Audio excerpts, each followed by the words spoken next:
अर्थात भगवान शिव की वह महान रात।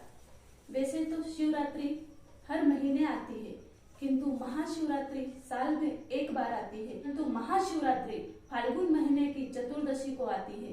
यह त्योहार हिंदुओं के लिए खास माना जाता है। इस दिन स्त्रियां कीर्तन, जाप इत्यादि शिव मंदिर में होता है। झांकियां निकाली जाती है, रैलियां निकाली जाती है, धूमधाम से मनाते हैं, क्योंकि कहा जाता है कि इस दिन शिव और पार्वती का विवाह हुआ था।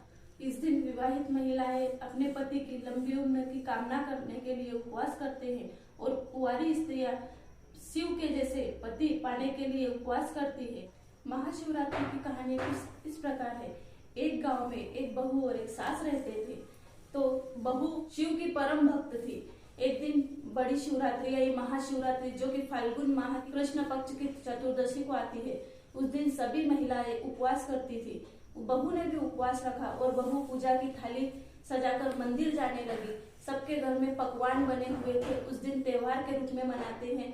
बहू देखती है कि अड़ोस पड़ोस में भी पकवान बने हुए हैं। सभी महिलाएं गांव की आरती लेकर मंदिर जा रही है पूजा करने के लिए, भगवान शिव को जल चढ़ाने के लिए। बेलपत्र, फूल इत्यादि भगवान शिव को पत्ते अधिक प्रिय है, तो सभी महिलाएं सब फूल पत्र लेकर जा रही थी। बहू ने भी पूजा की थाली सजाई और मंदिर के लिए निकली। तो सास ने कहा, बहू कहाँ जा रही हो? बहू ने कहा, माँ जी आज महाशिवरात्रि है, मैं मंदिर जा रही हूँ शंकर को जल चढ़ाने के लिए, शंकर की पूजा करने के लिए। बहू ने कहा, तुझे भगवान क्या खाने के लिए देंगे? खेत में जा, पक्षी पूरी फसल बर्बाद कर रहे हैं, फसल का ध्यान दे। बहू रोते रोते खेत में चली जाती है। बहू अपनी सास को कहना स्वीकार करती है, अपनी सास का आदर करती है और वह खेत में चली जाती है। रोते रोते खेत में जाती है तो वहां देखते हैं माता पार्वती शंकर से कहते हैं कि ये तुम्हारी परम भक्त है और वो कितनी तकलीफ में है, वह रो रही है, तुम ही करो, कुछ उपाय करो प्रभु। तभी भोलेनाथ और पार्वती सेठ सेठानी का रूप रख कर खेत में आते हैं, बहू को दर्शन देते हैं। बहू से पूछते हैं, बेटा क्या हुआ? तो बहू सब सुनाती है, भगवान शिव की परम भक्त हूँ और मेरी सास ने मुझे आज खेत में भेज दिया। मैंने व्रत रखा है, मुझे भगवान की पूजा करना था।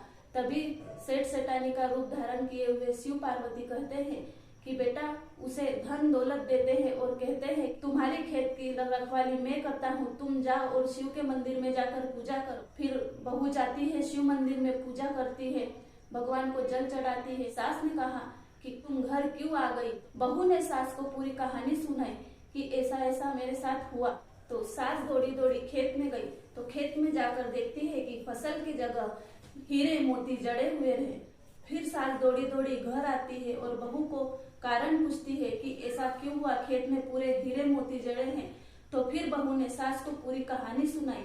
अगली शिवरात्रि आई, सास ने भी उपवास रखा और सास भी रोती रोती खेत में चली गई। सास को रोता देखकर फिर शिव और पार्वती आए और कहा, माँ जी क्या हुआ आपको? तो माँ जी झूठी कहानी सुनाती है कि मेरी बहू ने, आज मैंने शिवरात्रि का व्रत रखा है और मेरी बहू ने मुझे पक्षी उड़ाने के लिए खेत में भेज दिया। तो सास को झूठी कहानी सुनाती है। शंकर जी को यह पता रहता है। शंकर जी कहते हैं सास को कि तुम घर जाओ। फिर सास उनसे कहती है कि आपने मुझे कुछ दिया ही नहीं। तो फिर शंकर जी कहते हैं आप घर जाओ। तो फिर सास घर पर जाती है और सास जब घर पर आती है तो उसके पूरे शरीर पर फोड़े हो जाते हैं।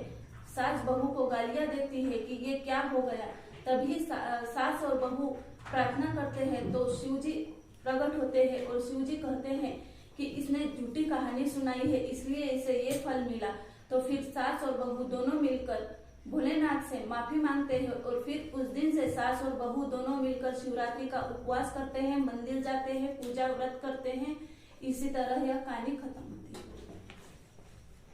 ओम नमः शिवाय।